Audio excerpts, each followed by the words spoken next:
Senhoras e senhores, sejam muito bem-vindos ao nosso podcast Pensamentos, Pitacos e Poesia. A partir de hoje eu começo uma série analisando A Revolução dos Bichos de George Orwell, esta obra aqui.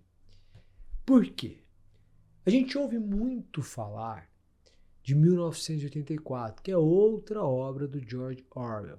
Por quê? Porque há uma tremenda semelhança com a realidade, de maneira que as pessoas passaram a falar sobre 1984 sempre, cotidianamente, frequentemente, reiteradamente, enfim. Mas, na minha opinião, A Revolução dos Bichos é uma obra melhor do que 1984. Inclusive, ela é considerada uma das 100 melhores obras do século XX. George Orwell, esse inglês, é um crítico, ou tornou-se um grande crítico, do socialismo bolchevique, né, dos rumos tomados pela Revolução Russa. As pessoas falam assim, mas o George Orwell era socialista, e aí você está falando bem do cara? Ele era um socialista, mas ele adotava um tipo de socialismo que era o igualitário democrático. Inclusive, ele era um cara engajado, tal. Não estou dizendo que ele não era, também não estou dizendo que você precisa concordar com tudo dele, que eu concorde com tudo dele. Não estou dizendo nada disso. Estou dizendo que ele era um democrata. Então, a partir do momento que ele via que essa luta, suposta luta pela implantação de um regime igualitário, significava a destruição da liberdade, ele se posicionava contra, ele cria efetivamente na utopia marxista. Sem mais delongas, a gente começa. Eu não vou fazer uma resenha da obra. Você tem que ler essa obra. É uma obra maravilhosa, super gostosa de ler. Inclusive, é diferente de 1984.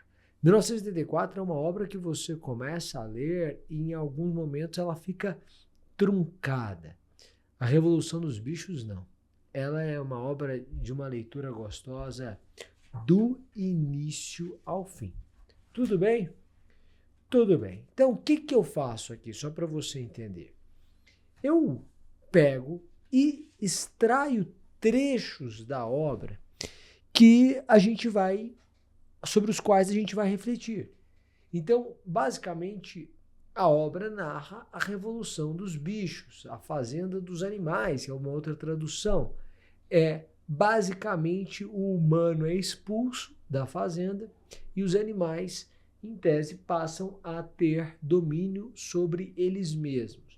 Mas quem acaba dominando são os porcos que lideram essa revolução, e os porcos se mostram iguais ou piores que os homens. Bem piores. Porque depois você tem uma diminuição da comida, essas coisas que você já sabe que acontecem em um regime totalitário de esquerda. Bom, dito isso, vamos começar com alguns trechos que eu destaquei. Primeiro trecho. Então, camaradas, qual é a natureza desta nossa vida? Enfrentemos a realidade. Nossa vida é miserável, trabalhosa e curta. Nascemos, recebemos o mínimo alimento necessário para continuar respirando. E os que podem trabalhar são exigidos até a última parcela de suas forças. No instante em que nossa utilidade acaba, trucidam-nos com hedionda crueldade. Eu conversava com um sujeito intelectual de esquerda e ex de esquerda, na verdade, e ele me dizia o seguinte: os discursos são muito bonitos, eles são apaixonantes. Aqui é o discurso apaixonante, é o discurso que cola, é a ideia que vence, porque é muito legal. Olha a crítica, ele olha e fala, cara, você está entendendo o que estão fazendo com a sua vida? Aí você pensa na revolução, porque ele diz, cara, a sua vida é miserável, é trabalhosa e é curta. Na hora que você nasce, você começa a receber um alimento, uma comida, um sustento, mas é o mínimo necessário para você continuar vivo. E aí você vai sendo explorado, porque quem pode trabalhar, vai trabalhar até o fim, até a última parcela de suas forças. No instante em que essa utilidade acaba, trucidam-nos com hedionda crueldade. Ou seja, se você está insatisfeito com o sistema atual, está na hora de trocar o sistema. A maior indústria que existe, até o Ícaro falava isso certa feita, é a indústria da mudança. Todo mundo quer mudar. A pessoa quer mudar. A pessoa quer mudar no campo pessoal, no campo profissional, no campo social, ela quer mudar. Do campo acadêmico. Quem tem graduação quer fazer mestrado, quem tem mestrado quer um doutorado, quem tem doutorado quer um pós-doutorado. Quem ganha 10 quer ganhar 20, quem ganha 20 quer ganhar 30, quem ganha 30 quer ganhar 40. Quem é solteiro quer se casar, quem é casado quer ter filhos, quem tem um filho quer ter 2. É a indústria da mudança. Então, nada é mais cativante do que o discurso da mudança. Todo mundo quer perder 3 quilos, 5 quilos, 10 quilos. Todo mundo quer trocar de carro. Ah, Samuel, eu conheço uma pessoa que não quer ganhar mais, que não quer trocar de carro, que não quer ter mais um filho. Tudo bem, gente. Quando eu digo todo mundo, eu estou dizendo em geral. Em geral. Esse é um discurso que é feito aos animais lá na fazenda. Fala, ó, gente, você está entendendo o que eles estão fazendo com a gente aqui na fazenda, esses humanos? É isso. Os caras ficam explorando a gente, dando o mínimo de comida possível. E quem pode trabalhar, fica trabalhando até a última gota e depois é morto. Você acha que eles vão se revoltar ou não? Vão. Summer, mas não é uma verdade? Pode ser. Em alguma medida é. Eu falava outro dia, eu me incomodo muito com as desigualdades sociais. Eu acho que elas têm que diminuir. Eu acho que o governo tem que trabalhar para a diminuição das desigualdades sociais. Só que eu acho que a única forma de você superar a pobreza é gerando riqueza. Não é expropriando, não é com expropriação da propriedade, não é expropriando. Não é tirando a fonte. É distribuindo o produto com o melhor intento, da melhor forma. Não há problema. Não é sequer seguro morar em um país com uma grave desigualdade social. Tem que diminuir. Tem que diminuir. Tá tudo certo. Mas qual é o ponto?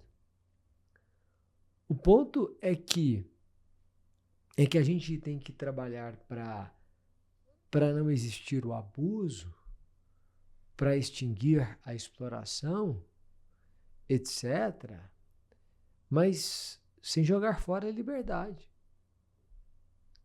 Porque você pode diminuir a desigualdade, mas você pode erradicar a desigualdade. Sabe que essa é uma diferença essencial entre direita e esquerda. Está no livro do Norberto Bobbio, Direita e Esquerda. Inclusive, eu recomendo a leitura. Norberto Bobbio é declaradamente de esquerda. E ele vai dizer basicamente o seguinte: a direita tem um valor que se chama liberdade. A esquerda tem outro valor essencial que se chama igualdade. Os dois valores são bons, mas os dois valores no seu extremo, vão produzir maldades ou malefícios sociais. Ah, vai ser livre, tudo livre, cada um faz o que quiser, ninguém pode. Não, a gente tem que ter uma ordem. Porque se não tiver uma ordem, a gente vai destruir a si mesmo.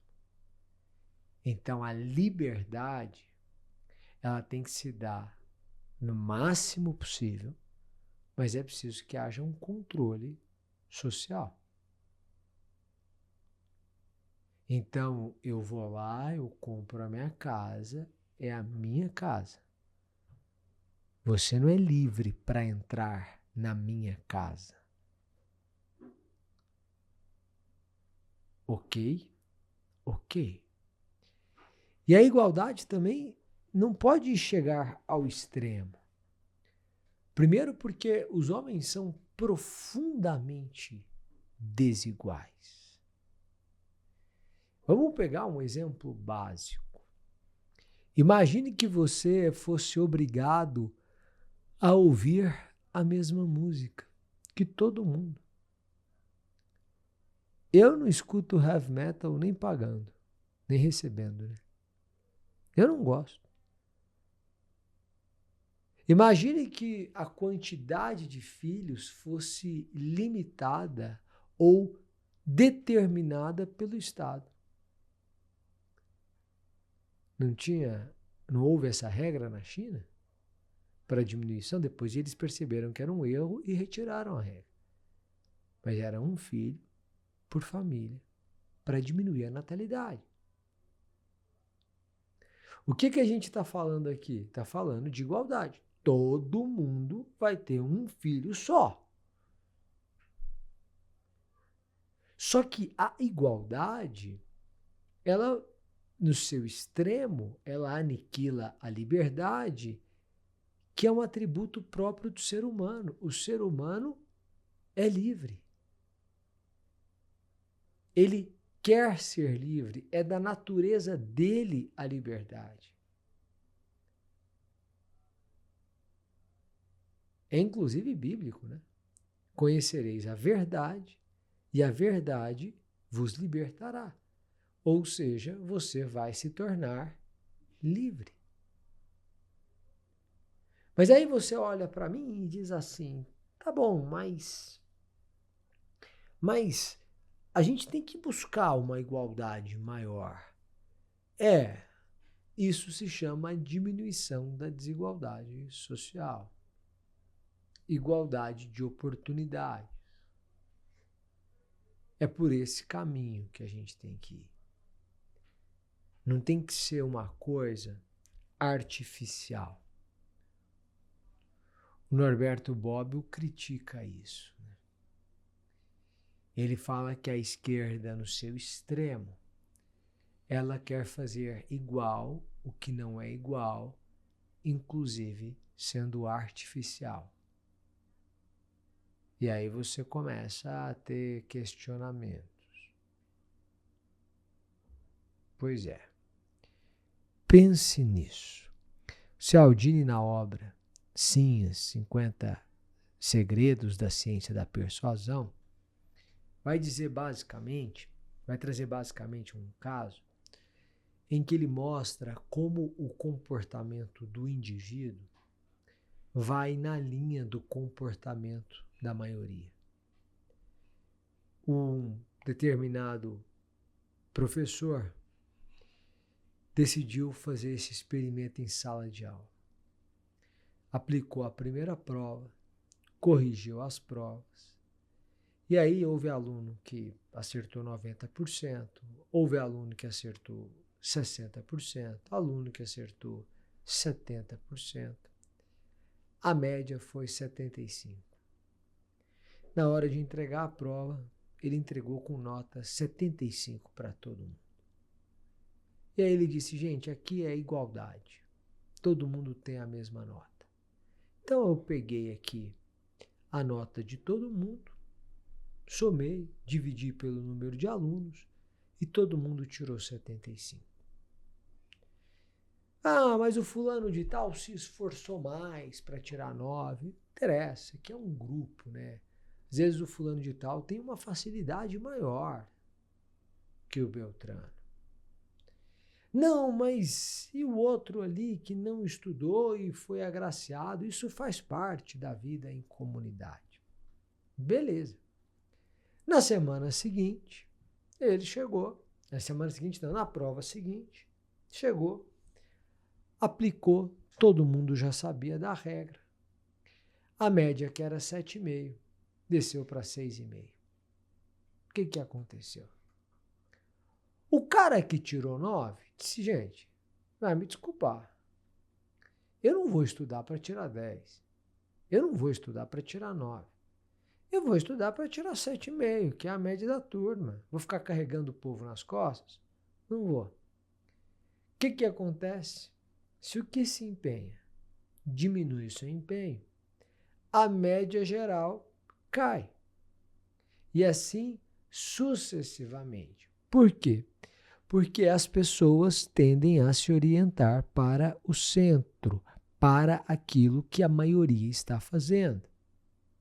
Como é que você evita a adoção de um comportamento da maioria? Premiando quem tem um resultado melhor. Quando o professor distribui as notas ou entrega as provas com as notas e o João tirou 9 e o José tirou 5, ou seja, a média é 7,5, o João foi premiado pelo seu estudo. Está aí, 9. Tem nome dele na placa da escola. Ele é o primeiro lugar. Está tudo certo. Ele recebeu um prêmio pela sua dedicação. Se você tirar o prêmio, você tirou o estímulo. E o sujeito vai parar. E se o sujeito parar, sabe o que vai acontecer? Todo mundo vai cair. Esse é o problema da igualdade imposta. Você pode virar para o cara que ganha 500 mil reais por mês e dizer o seguinte, cara, você ganha 500 mil reais por mês. As pessoas ganham 5 mil. Então você ganha 100 vezes o que as pessoas ganham. Para a gente ter uma igualdade, o que a gente vai precisar fazer aqui? Ou para diminuir essa desigualdade, o que a gente vai fazer? O cara que ganha 5 não vai ser tributado. Você que ganha 500 vai pagar 50%. Ou seja, você vai receber limpo 250 mil na sua mão. É pesado? É pesado. É difícil? É difícil. Mas sobram 250. Pergunta para ele se ele prefere ganhar 500 pagando 250 de imposto ou ganhar 5 sendo isento. Ele quer ganhar 500 pagando 250. Ou seja, mesmo com essa carga tributária aviltante, ele continua sendo premiado pelo seu resultado maior. Qual é o problema da igualdade que desestimula o crescimento? É você pegar o sujeito que ganha 500 e falar, ó, você ganha 500, todo mundo ganha 5 mil e tem gente que está ali, inclusive, ganhando menos. Tem gente que está desempregada, tem gente que está passando fome, tem gente que está ganhando 1.000. Então, nós vamos pegar os seus 500, nós vamos recolher 495 e você fica ganhando 5, igual todo mundo. E esses 495 nós vamos distribuir. Para quem não ganha nada, 5, para quem ganha 1.000, para quem ganha 1, 4, para quem ganha 2, 3, e assim, para todo mundo ficar no 5. Esse cara fez 500 mil no mês com um mega esforço, uma complexidade. Por quê? Porque se ele está sendo remunerado por 500, eu estou recebendo 500, é porque o trabalho dele encontrou eco, valor ali na sociedade. As pessoas estavam dispostas a pagar por aquilo ali. Ele teve uma criatividade, uma engenhosidade e a capacidade de solução de problemas de muitas pessoas, etc. E às vezes o cara que ganhou 5 estava ali num trabalho mais seguro, estável, sem estresse, etc. O que vai acontecer no mês seguinte? Ou 6 meses depois? O cara que estava ganhando 500 vai dizer, gente, eu não vou ficar até depois das 6 da tarde aqui, nem a pau. A hora que bater o horário, eu solto a caneta. Eu não chego aqui antes das 8, nem a pau. Eu não faço menos que 2 horas de almoço de jeito nenhum. São 8 horas, 8 horinhas. E aí, o trabalho dele, que gerava 500 mil de riqueza mensal, vai passar a gerar 12, 13. Ele ainda faz mais que a maioria, em razão da complexidade do que ele faz. Sobra uns 5 na mão dele. E depois tende a diminuir, até ele fazer 5 e receber 5 e virar isento. Por quê? Porque você impôs uma igualdade. O ser humano é desigual. O ser humano é desigual. Se eu cantar para você aqui, você desliga o celular, o podcast, você sai, ninguém quer ouvir. Mas se o Bruno, do Bruno e Marrone, cantar, você fica ouvindo aí, né? A capela, e você fica ouvindo. Mas nós dois não somos 2 seres humanos com voz? Pois é, mas a voz dele é muito mais bonita que a minha. Se eu entrar numa quadra de basquete hoje, eu não sirvo nem para juiz. Aí você pega o cara que mede 2,10, 2,5, 2 metros e você vai ver. Ele é um espetáculo.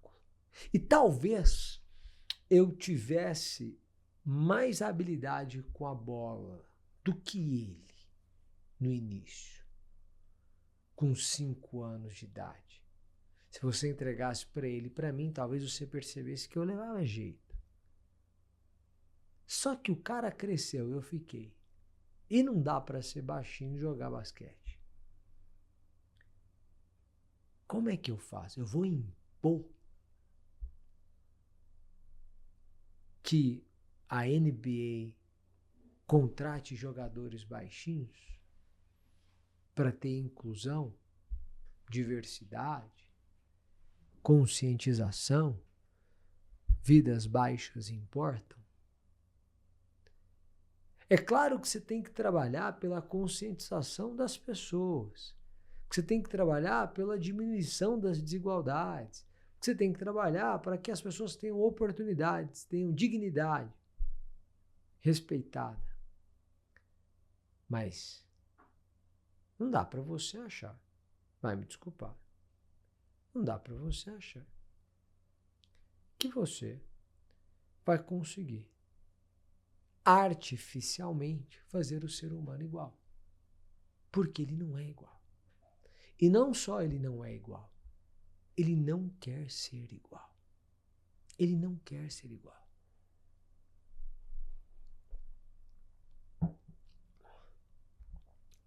Dizem que um milionário vendo, essa história é muito conhecida e você já deve ter ouvido, mas um milionário vendo Madre Teresa de Calcutá trabalhar, cuidar dos pobres, limpar feridas, aquela situação assim. Ele diz: irmã, madre, eu admiro,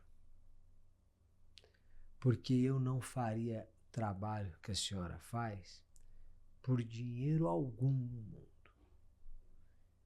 E ela responde: eu também não. Eu também não. Ou seja, nós precisamos fazer o que é certo. Mas o discurso é sexy. O pessoal está explorando a gente. Vamos derrubar o pessoal e vamos deixar todo mundo igual. Tudo é de todo mundo. Todo mundo recebe a mesma porção. Ninguém mais é explorado.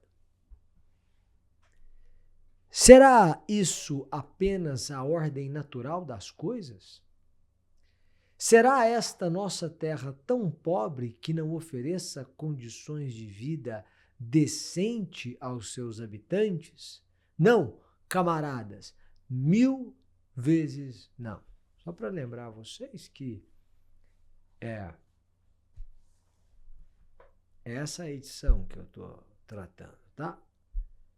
Então, da Companhia das Letras. Basicamente é o seguinte: será isso apenas a ordem natural das coisas? Será que nossa terra é tão pobre que não ofereça condições de vida decentes aos seus habitantes? Eu acho que essa pergunta é uma pergunta atual. E essa é uma pergunta que cabe no nosso país mesmo, sabe? Você não acha que é demais aqui o pessoal aqui rouba mesmo? Porque o país é rico e o povo é pobre. E aí, porque a direita o quê, meu filho? O pessoal está aí no poder tem 20 anos, é o 5º mandato de uma pessoa de esquerda. Que conversa. Tem nada a ver, não. Sistema mesmo. Sistema. Agora, decidiram roubar os aposentados. O cara já recebe pouco na aposentadoria, eles inventam um empréstimo e desviam o dinheiro. Ali um senhorzinho tem 80 anos, ele vai saber se o desconto que ele está recebendo é devido ou indevido?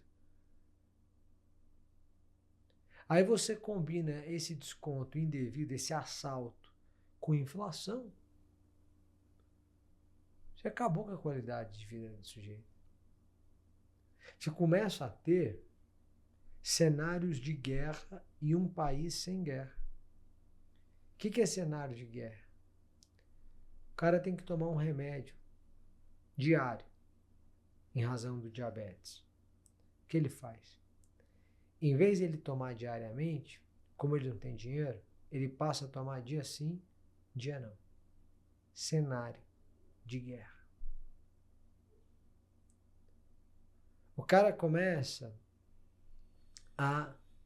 ele toma café. Depois ele começa a fazer um café mais suave. Depois é chafé. Já ouviu falar em chafé? Pois é. Pois é.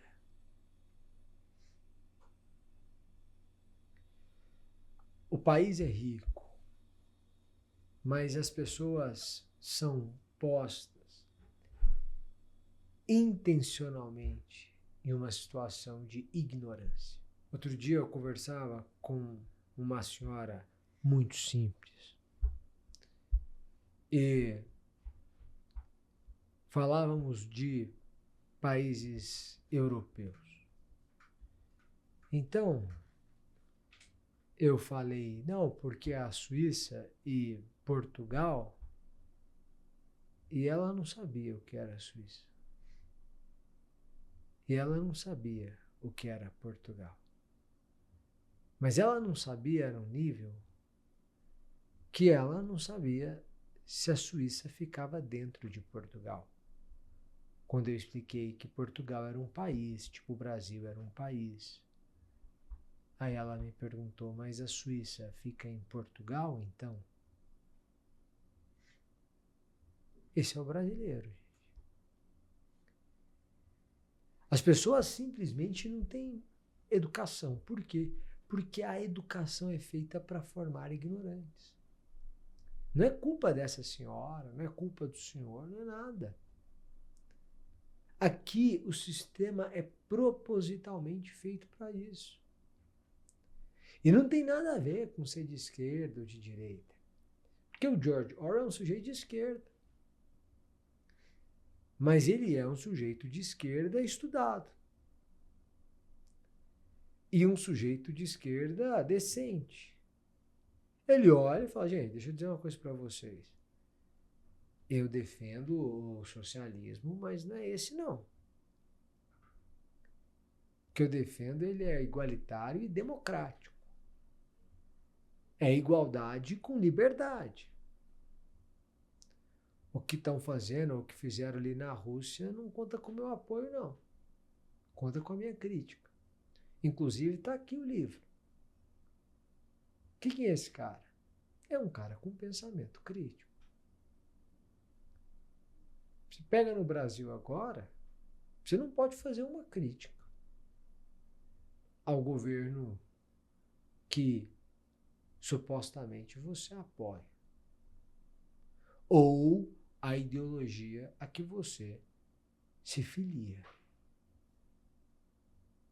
O cara não pode ser de esquerda e ter certas ponderações. Ele não pode ser de esquerda e criticar o presidente. Porque se ele criticar o presidente, ele é um bolsonarista.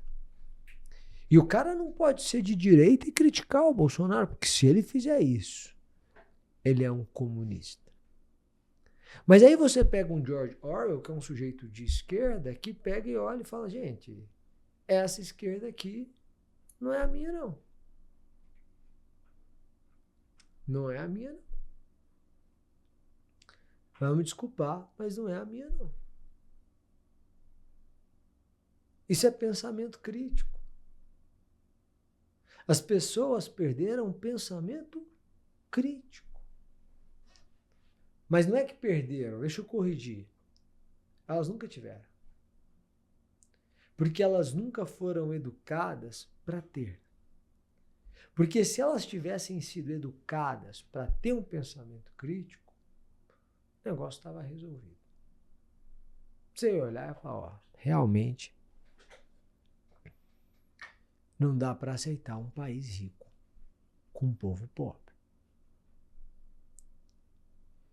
E aí, o Orwell vai dizer assim, o homem é o nosso, isso são os animais falando, né? O homem é o nosso verdadeiro e único inimigo. Retire-se da cena o homem.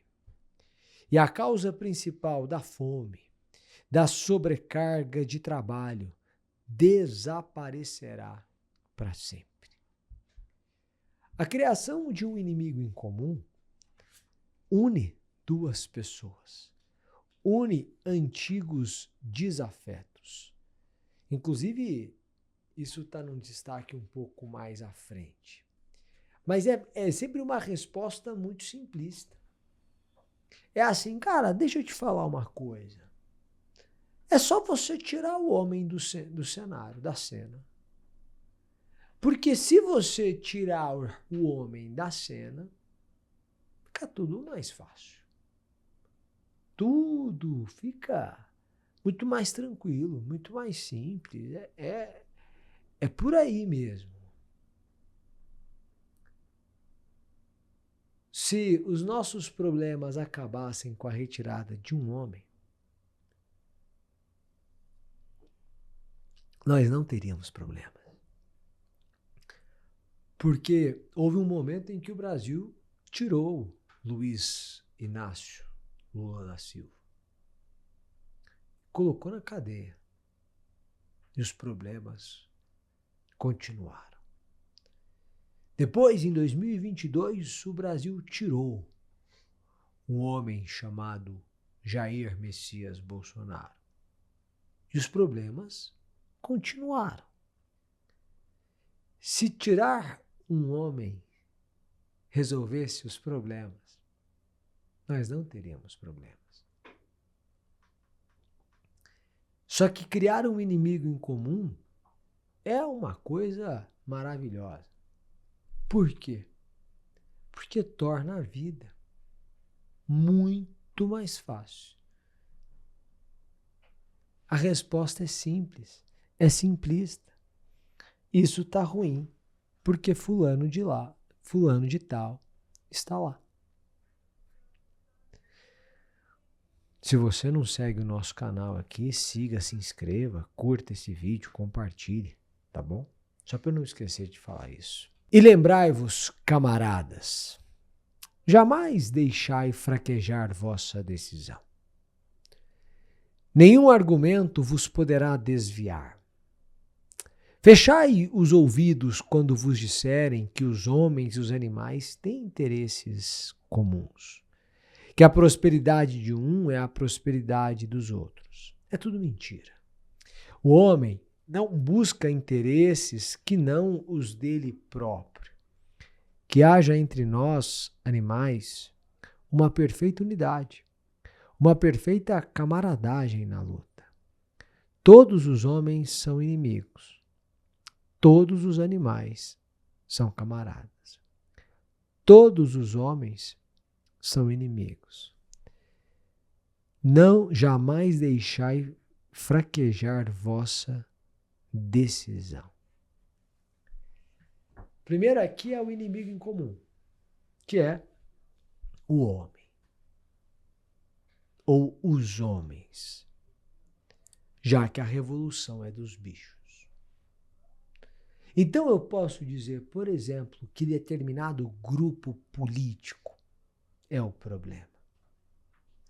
Se o sujeito é do PT, é filiado, é de esquerda, boa gente não é. Já ouviu falar isso? Já, e é isso mesmo, sabe? Às vezes não. Às vezes não. De igual forma, na academia, na universidade, é mais ou menos assim. Se você fez graduação numa universidade federal, mestrado, doutorado e é de direita, ou você não entendeu nada, ou você não tem caráter. Porque o sujeito é visto como de direita, ele não pode ser um intelectual. Ele não pode ser um sujeito inteligente. Ou ele não pode ser um sujeito decente. Ou ele não tem decência, ou ele não tem competência. De maneira que você é constrangido a adotar uma ideologia, não porque você nela crê, mas porque se você não aderir a ela, você será considerado um inepto. Ou um mau caráter, um canalha. E aí a gente começa a entender como a criação de um inimigo em comum une pessoas. Você já imaginou? Que união? É muito fácil assim. E aí, como forma de argumento ou de sustentação, eu vou dizer o seguinte: não deixe fraquejar a sua opinião. Ou seja, se você bandear, se você for para o outro lado, se você admitir a ideia do outro, então, por exemplo, você é um fraco. Você fraquejou. Você falhou.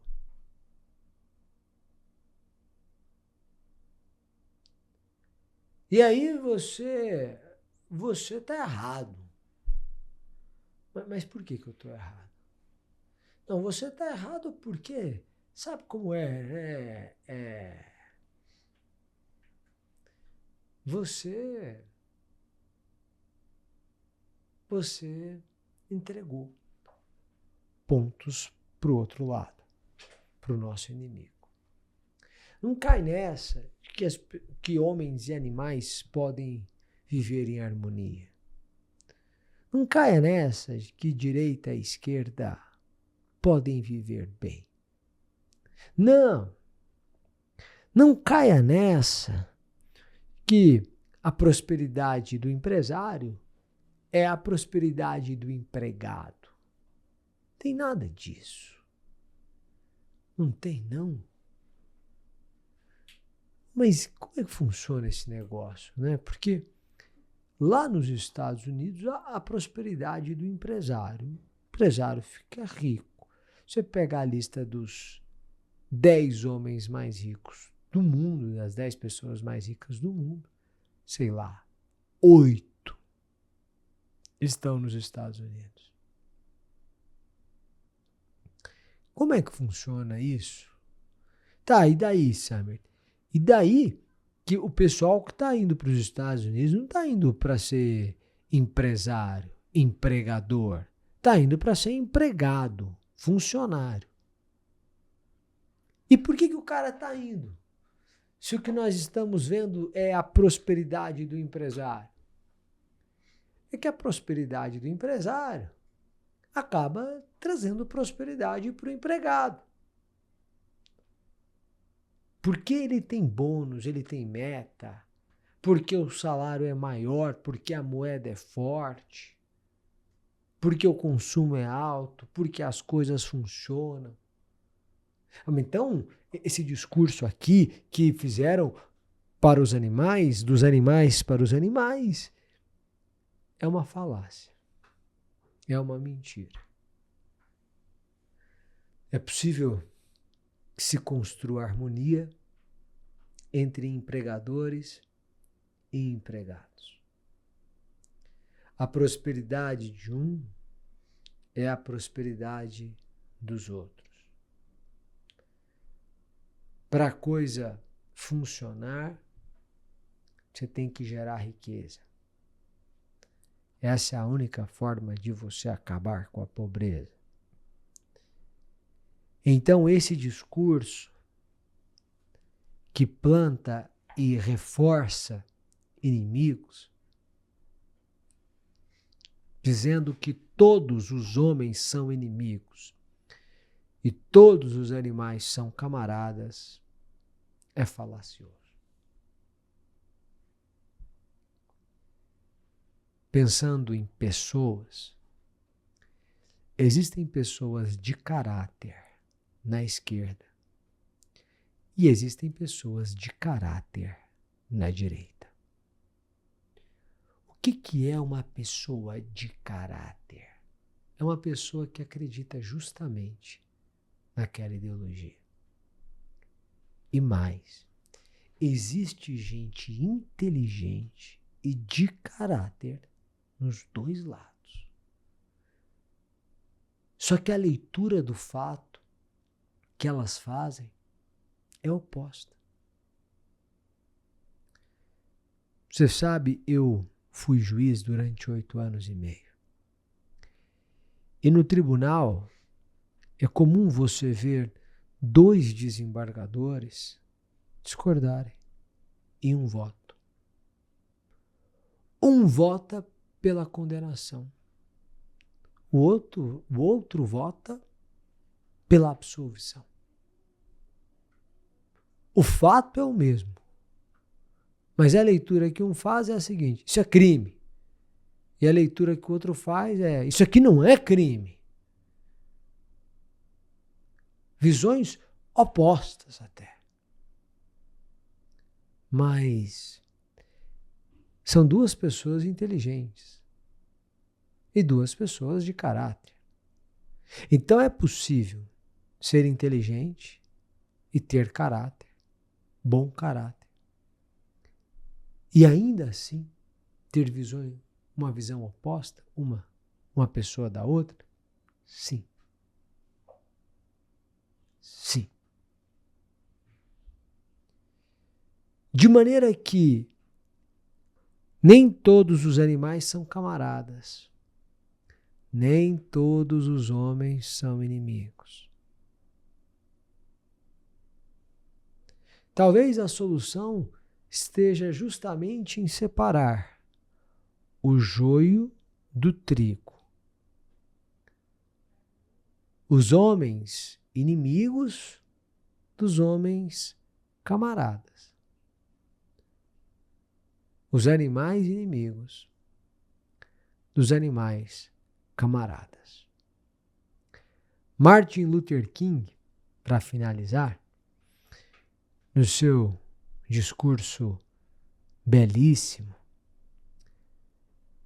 em que ele revela o seu sonho, né? I have a dream, no Memorial Park, ele fala para 250 mil pessoas. São 200 mil negros que assistem ao seu discurso e 50 mil brancos.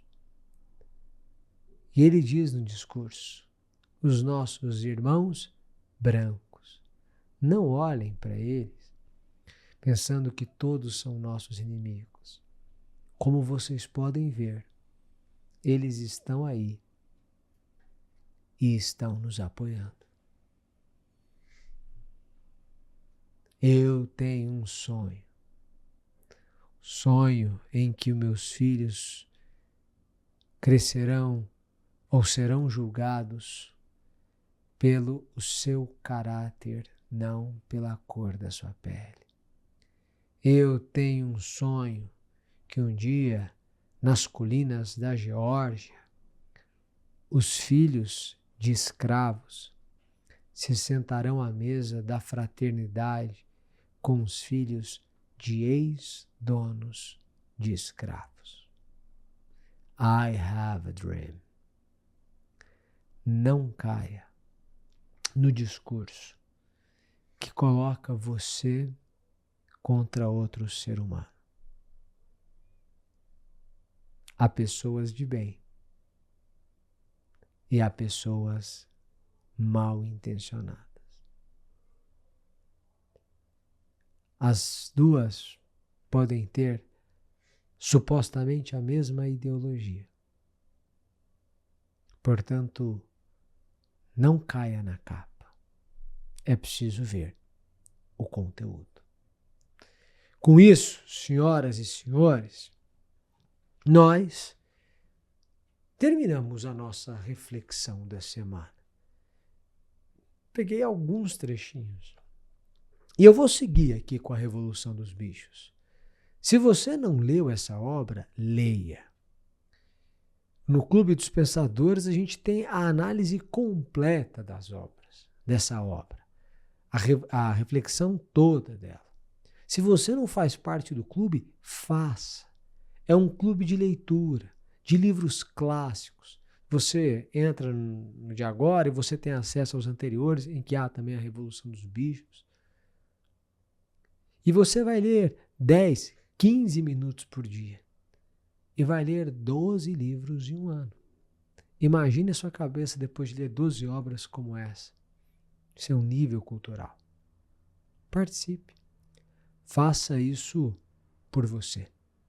Eu espero você no nosso próximo episódio, no nosso próximo encontro, no nosso próximo podcast.